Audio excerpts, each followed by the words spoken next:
YT जय श्री राम में आपका स्वागत है। कैसे हैं आप सभी। आज हम लेकर आए हैं 2024 में रिलीज हुई एक हॉरर मूवी जिसका नाम है होजा। एक प्रोफेसर और उसके 4 स्टूडेंट्स मिलकर एक हॉरर मूवी बनाना चाहते हैं। उसके लिए वो लोकेशन ढूंढने जाते हैं। बाकी आप एक्सप्रेशन में सुनिए। मूवी की शुरुआत होती है पहाड़ पर एक बंगलों को दिखाने के साथ।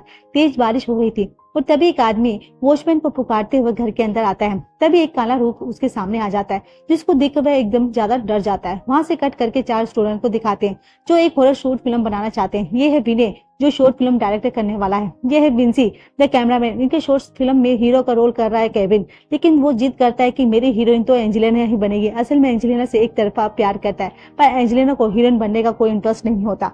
और ये इनका प्रोफेसर जो इस मूवी का हीरो भी है और वो एंजेलिना से कहता है कि देखो तुम मना क्यों कर रही हो, ये अच्छा मौका है अपना टैलेंट दिखाने का और ये सारे तुम्हारे फ्रेंड्स ही तो इनकी मदद ही समझ कर लो। हीरोइन का रोल प्रोफेसर के कहने पर एंजेलिना मान जाती है और फिर वो अपनी मूवी मेकिंग क्लासेस अटेंड करती हैं और ये टीम शॉर्ट फिल्म देखने के लिए एक लोकेशन भी ढूंढ रही होती है। लेकिन प्रोफेसर कहता है कि फोटो में ये तो एक हॉरर फिल्म के लिए बढ़िया घर लग रहा है, लेकिन अंदर कैसा होगा ये तो जाकर ही पता चलेगा। अब लोकेशन को देखने के लिए विनय, विंसी, केविन और प्रोफेसर निकल पड़ते हैं। वो एंजेलिना को साथ लेकर नहीं जाते। वो भी सड़क पर उनको रोक कर पूछती है मुझे भी जाना है लोकेशन देखने। प्रोफेसर मना करता है लेकिन कहता है कि 4 आदमियों के साथ एक लड़की जाएगी तो कुछ गलत हो सकता है। एंजेलिना कहती है कि मुझे खुद पर विश्वास है, अगर आप लोगों को अपनी नीयत पर विश्वास नहीं है तो ठीक है मुझे साथ लेकर चलो। तो प्रोफेसर ये की बोलती ही बंद हो जाती है और वो एंजेलिना को भी लेकर साथ चल जाते हैं। अब वो सीधे पहुंचते हैं लोकेशन पर। जो जगह एक टूरिस्ट स्पॉट जैसी दिखती है। उन लोगों को प्लान ये है कि वो 4 दिन इस घर के बुक करके यहाँ पर रहेंगे और अगर सब कुछ ठीक रहेगा तो शूटिंग भी करेंगे। और लेकिन इस घर में उन्हें कुछ अमानुष्य घटनाएं जैसे सामना करना पड़ता है। विनय और विंसी एक कमरे में सोते हैं। रात को अचानक वहां रखा शोपीस नीचे गिर जाता है। दोनों चौंक कर उठते हैं तो उन्हें किसी नाचने गाने की आवाज आ जाती है। बाकी लोग भी वहां पर आ जाते हैं तो आवाज की दिशा में आगे बढ़ते हैं। असल में ये आवाज एक कमरे में से आ रही थी जिसमें ताला लगा हुआ था। ये लोग पास जाकर अंदर झांकते हैं तो एक बुजुर्ग आदमी की परछाई दिखती है जो एक लड़की के साथ डांस कर रहा था। लेकिन जब इस बुजुर्ग पर रोशनी पड़ती है तो पता चलता है कि वो तो अकेला ही डांस कर रहा है, लेकिन परछाई में एक लड़की दिखती है। अब ये देखकर सभी घबरा कर वापस आ जाते हैं। अगले दिन विनय गायब हो जाता है तो वो बिल्डिंग के मैनेजर से पूछते हैं कि लेकिन उसे भी विनय के बारे में कुछ पता नहीं होता। ये लोग उसे कल रात की घटना के बारे में बताते हैं तो मैनेजर कहता है कि तुम लोग उस कमरे के पास भी मत जाना, वो बुजुर्ग आदमी बहुत खतरनाक है, वो भूत प्रेत वगैरह से कम्युनिकेट करता है, उससे दूर रहो। ये अगर विनय उस बुजुर्ग के पास गया तो समझो उसकी जान गई। इस तरह वो दोस्तों इनको डरा देता है। लेकिन वो तभी वो बुजुर्ग विनय को कंधे पर हाथ उठाकर लाता है और उसे नीचे लटाकर अंदर चला जाता है। तब वो बुजुर्ग अपने कमरे में किसी से बात कर रहा होता है। हालांकि वहाँ कोई भी नहीं होता, लेकिन एक लड़की बुजुर्ग के सवाल का जवाब दे रही होती है और वहाँ रखी चीजें भी अपनी आप हिलती हैं। इसी बीच प्रोफेसर अंदर आकर पूछता है कि विनय को तुमने क्या किया, अगर वैसे कुछ हो गया तो मैं तुम्हें अंदर आकर नहीं छोड़ूंगा। लेकिन लगता है बुजुर्ग जिस लड़की की आत्मा से बात कर रहा था उसे प्रोफेसर का चिल्लाना अच्छा नहीं लगा और अचानक वहां पर रखा हुआ ग्लास टूट जाता है। पर बुजुर्ग आत्मा से कहता है कि देखो इतना गुस्सा नहीं क्यों करती हो, सबको समझ आ दूंगा, उन्हें माफ कर दो। ये सब सुनकर प्रोफेसर चुपचाप वहां से चला जाता है और जिसको देखकर लगता है कि बुजुर्ग आत्माओं के साथ बात कर रहा था। लेकिन प्रोफेसर को बिल्कुल भी विश्वास नहीं होता। उसे लगता है कि ये कोई ढोंगी है जो लोगों को बेवकूफ बना रहा है। और जब विनय को होश आता है तो वो बताता है कि मैं बुजुर्ग का पीछा कर रहा था और अचानक एक जगह फिसल कर गिर गया। तब उसी बुजुर्ग ने मुझे उठाया और यहाँ पर ले आया। अब वो समझ जाते हैं कि बुजुर्ग की इसमें कोई गलती नहीं थी। विनय अपनी मूवी को एकदम रियल बनाना चाहता था और इसी सिलसिले में वह भूत और आत्माओं के बारे में उस बुजुर्ग से ही पूछ लेता है। वह कई बातें बताता है जैसे कि मरे हुए लोगों की आत्मा से बात करना इतना आसान काम नहीं है, उसके लिए कई सारे प्रोसेस करने शुरू होते हैं। सिर्फ उन्हें फॉलो करके ही भूत प्रेत के कम्युनिकेट किया नहीं जा सकता। वो विनय को एक डिवाइस दिखाता है जिसके जरिए आत्मा के साथ कम्युनिकेट किया जा सकता है। उस रात विनय सो रहा होता है कि अचानक कैमरामैन की निंसी को अजीब आवाजें आती हैं तो घबरा कर बेड के नीचे देखता है तो उसे एक औरत का रूप दिखता है और डर के मारे वो चुपचाप मुड़ जाती है। लेकिन तब उसको लगता है कि जैसे विनय खुद भूत बनकर उसे अटैक कर रहा हो। विनय तो चिल्लाता हो विंसी तो चिल्लाता हुआ बाहर भागता है। प्रोफेसर तभी विनय को उठाता है कि तुम बेवजह उस बुजुर्ग से भूत वाली कहानी सुनकर आए हो ना। अब विंसी को बताने लग जाता है कि गधा रात भर चिल्लाकर हम सबकी नींद खराब कर रहा है।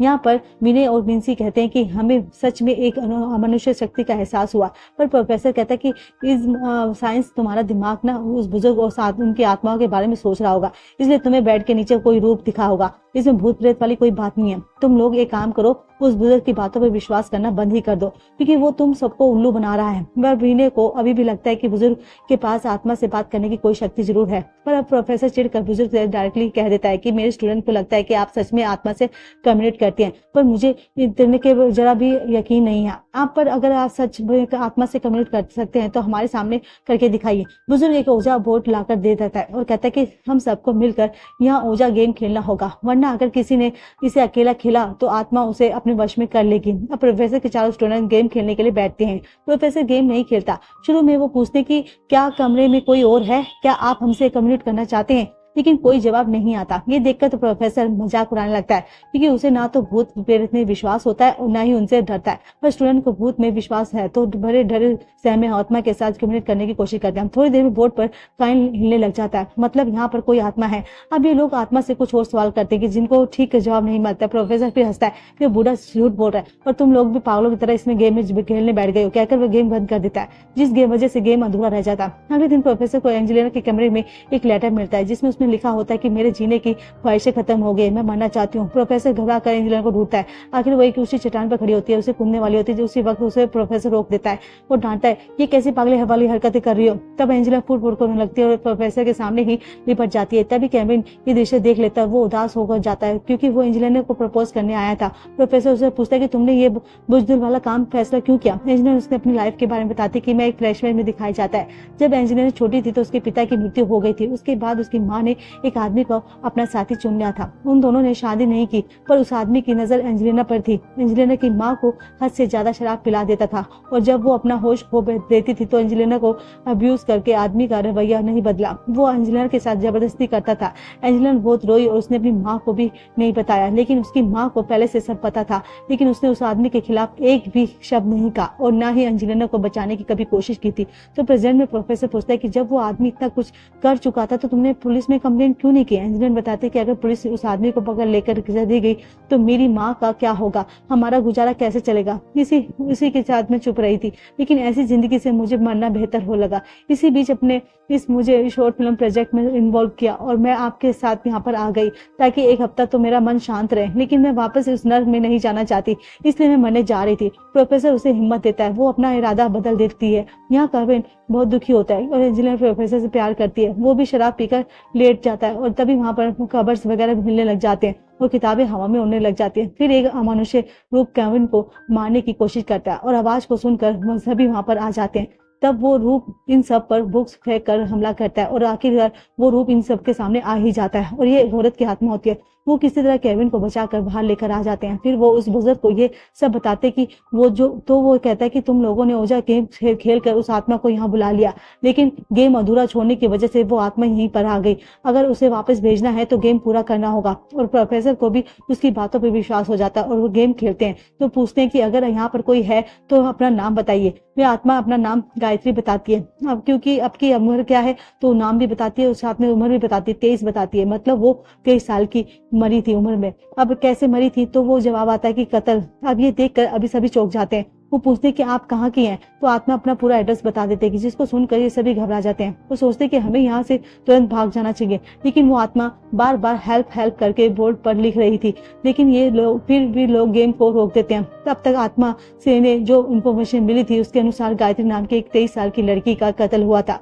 उसकी आत्मा अपने कातिल का खुलासा करना चाहती थी और इसलिए वो इससे मदद मांग रही थी। बुजुर्ग कहते हैं कि हमें इसकी मदद करनी चाहिए। बुजुर्ग की ये बातें सुनकर वे आत्मा को बताए हुए एड्रेस पर पहुंच जाते हैं। वो गायत्री का घर होता है। उसके पेरेंट्स बताते कि हमने कभी किसी का बुरा नहीं किया था, लेकिन हमारे परिवार की आर्थिक स्थिति ठीक नहीं थी, जिस वजह से हमें गायत्री को नौकरी करने के लिए भेजना था पड़ा था। वहाँ न जाने उसके साथ क्या हुआ, हमारी बेटी चल बसी, कहकर वो रोने लग जाते हैं। ये लोग उनकी बातों के सुनकर अब फैसला करते हैं कि गायत्री की हम मदद करेंगे। कैसे भी करके वो वापस जाकर फिर ओजा बोर्ड के खोलते हैं और गायत्री की आत्मा से पूछते हैं कि तुम्हारे साथ क्या हुआ था।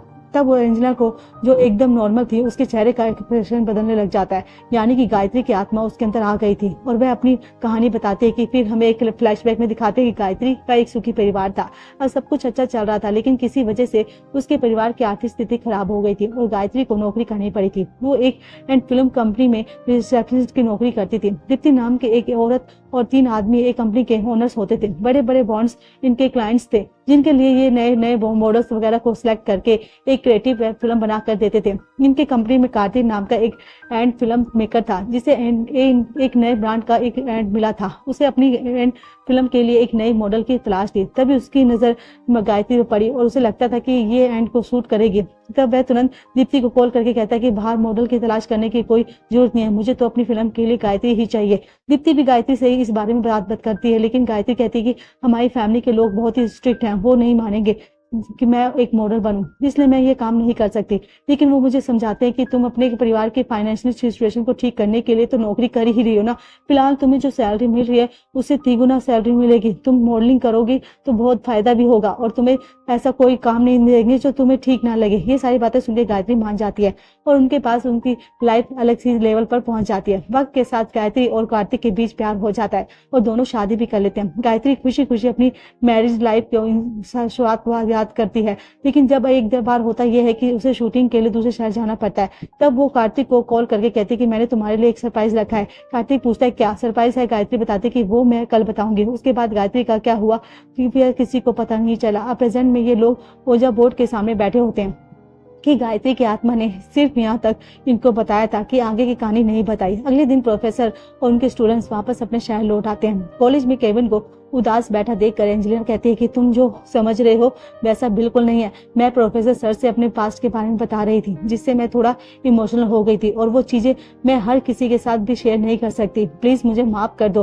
केविन भी उसकी बातों को समझ जाता है और एंजेलिना को उसमें इंटरेस्ट ही नहीं है। इससे कॉलेज में किसी प्रोग्राम के लिए एक ad film direct chief guest बनकर आता है और वो असल में दोस्तों कार्तिक ही होता है। अब उसको देखकर ये चारों चौंक जाते हैं क्योंकि कार्तिक ने ही गायत्री को मॉडल बनवाया था। उसके सामने गायत्री का एक एंड प्ले करते हैं। उसमें गायत्री को देखते ही कार्तिक को टेंशन होने लग जाती है। वह उठकर बाहर चला जाता है। अब प्रोफेसर उसकी टीम उससे पूछती है कि तुमने गायत्री का कत्ल क्यों किया। वो कहता है कि मैंने गायत्री को नहीं मारा। कार्तिक अपने घर में होता है और तभी न्यूज में बताते कि दीप्ति का कत्ल हो गया। उसके घर के सीसीटीवी कैमरे फुटेज में तो पता चलता है कि एक आदमी उसके घर से बाहर जा रहा था। अब कार्तिक प्रोफेसर को कॉल करके कहता है कि मुझे आपसे जरूरी बात करनी है। प्रोफेसर उसकी टीम कार्तिक के घर पर जाती है, जहाँ पर एक आदमी होता है जो असल में गायत्री का भाई है। वो बताता है कि दीप्ति के घर गया था। उसने दीप्ति से पूछा कि मेरी बहन कैसे मरी। दीप्ति घबरा गई और उसने जबरदस्ती गायत्री के भाई को भी कई इंजेक्शन लगाए थे। इससे मानसिक रोगी बताया था, जिस वजह से उसे मेंटल हॉस्पिटल भेज दिया गया था। वह अब मेंटल हॉस्पिटल से बच निकला और दीप्ति को खत्म करने के इरादे से उसके घर गया होगा। लेकिन वहां पहले से दीप्ति मरी पड़ी थी, जिसको देखकर गायत्री का भाई बाहर आ गया और वही सीसीटीवी कैमरा में रिकॉर्ड हुआ था। अब वो बताता है कि मैंने दीप्ति का कत्ल नहीं किया। दीप्ति के प्रिलूड में एंड कंपनी के बाकी 3 पार्टनर्स आए होते हैं। कार्तिक के कहने पर प्रोफेसर उनमें से एक पार्टनर से पूछताछ करता है, जिसका नाम होता है अरविंद। प्रोफेसर उन्हें दीप्ति और गायत्री के कत्ल के बारे में पूछता है तो वो ठीक से जवाब नहीं देता और पता चलता है कि जब केविन और बीने उस मेंटल हॉस्पिटल में जाकर पूछताछ करते हैं कि गायत्री के भाई को यहाँ पर किसने एडमिट करवाया था। वहाँ का डॉक्टर बताता है कि उसने अरविंद ने एडमिट करवाया था। अब प्रोफेसर की टीम के 2 लोग अरविंद से मिलने जाते हैं, जो कि वहाँ किसी अरविंद को भी खत्म कर दिया होता है। दोनों घबरा जाते हैं कि ये क्या हो रहा है, लेकिन मेंटल हॉस्पिटल का डॉक्टर इन दोनों के फोटोज अरविंद के पार्टनर को भेज देता है और कहता है कि अगर इन दोनों से पूछताछ करोगे तो शायद पता चल जाएगा कि अरविंद को किसने मारा। यहाँ प्रोफेसर गायत्री के भाई से सवाल करने लगता है, क्योंकि प्रोफेसर को लगता है कि उसने दीप्ति को अरविंद को कत्ल किया है। तब अरविंद के पार्टनर को कॉल आता है कि जो कहता है कि तुम्हारे 2 स्टूडेंट्स को मैंने पकड़ के रखा हुआ है, तुम गायत्री के भाई को मेरे हवाले कर दो, अपने स्टूडेंट्स को बचा लो। अब वो गायत्री के भाई को उस जगह पर पहुंचा जाते हैं जहाँ पर दोनों ग्रुप्स के बीच एक खतरनाक फाइट लड़ाई होती है, जहाँ इंजीनियर के अंदर गायत्री की आत्मा घुस चुकी जाती है और उन सबको मारने लगती है। इस घटना से कंपनी का तीसरा पार्टनर भी मर जाता है। अब सिर्फ एक पार्टनर जिंदा बचा है। अब वो बुजुर्ग गायत्री से कहता है कि एंजेलिना की अनुमति के बिना तुम उसके शरीर में कैसे घुस गई और तुम्हें किसने मारा। अब अगर तुम पूरी बात नहीं बताओगे तो हम तुम्हारी मदद कैसे करेंगे। तब एंजेलिना के अंदर से गायत्री की आत्मा बताती है कि असल में उस दिन ओझा बोर्ड पर ये लोग गेम को अधूरा छोड़कर चले गए थे, लेकिन रात को एंजेलिना अकेली वहां पर आई थी। उसने गेम को आगे बढ़ाया, जिस वजह से वह गायत्री से कम्युनिकेट कर पाई थी। एंजेलिना ने गायत्री को बताया कि मैं जीना नहीं चाहती, लेकिन तुम अगर मेरे शरीर में रहकर अपना मकसद पूरा करना चाहती हो तो कर सकती हो। ये कहकर एंजेलिना ने खुद गायत्री की आत्मा को अपने शरीर में आने दिया था। उसके बाद एंजेलिना के बॉडी में रहकर गायत्री ने एंड उस कंपनी के ओनर से बदला लेना शुरू किया था। एक एक करके उस पार्टनर्स का कत्ल कर दिया था। गायत्री की आत्मा बताती कि उसका कत्ल किसने और क्यों किया था। उस दिन जब गायत्री शूटिंग के लिए शहर गई थी तो तब एक लड़की गायत्री के पास आई और कहने लगी कि मेरे परिवार की स्थिति ठीक नहीं है आप प्लीज मुझे कोई अच्छा काम दिला दीजिए। गायत्री ने भी उसकी मदद करने का वादा किया था। उसी शाम को कंपनी के पार्टनर्स ने गायत्री को एक पार्टी में इन्वाइट किया था, लेकिन गायत्री ने कोई बहाना किया और पार्टी में आने से इनकार कर दिया। लेकिन वहाँ गायत्री के बजाय उस लड़की के साथ जबरदस्ती करने लगे थे। एंड वक्त पर गायत्री ने उन लोगों से वो लड़की को बचा लिया था। तब लोगों ने गायत्री पर हमला करना शुरू कर दिया था। गायत्री किसी तरह से उस लड़की को लेकर अपनी कार में वहां से बच निकली, लेकिन तब तक उन लोगों ने एक टेम्पो की मदद से उसका एक्सीडेंट करवा दिया, जिसमें गायत्री और वह लड़की मारी गई थी।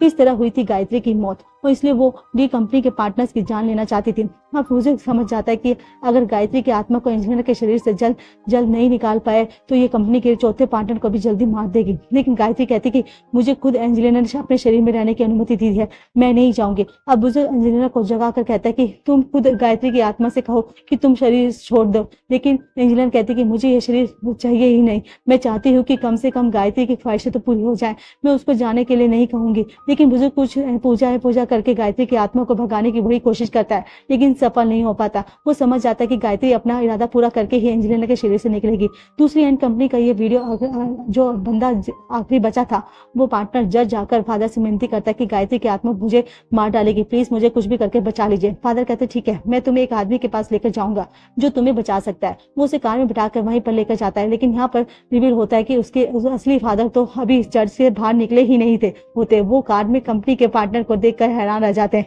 कि ये मुझसे मिलने आया था, मिले बगैर ही वापस क्यों जा रहा है। तो इस बीच कुछ कार के कुछ दूर पड़े ही जाकर रुक जाती है और कार के अंदर से खून बहने लगता है, यानी कि गायत्री की आत्मा ने फादर का रूप ले लिया था और उस पार्टनर को खत्म कर दिया था। इस तरह वह इन चारों को मार डालती है और जो कि उसकी मौत का कारण थे, और इस गायत्री की आत्मा को मिलती है शांति। इसी के साथ मूवी यहाँ पर खत्म हो जाती है। बाकी इतनी ड्रामनी तो नहीं थी, लेकिन हॉरर तो थी। अब ये वीडियो अच्छी लगी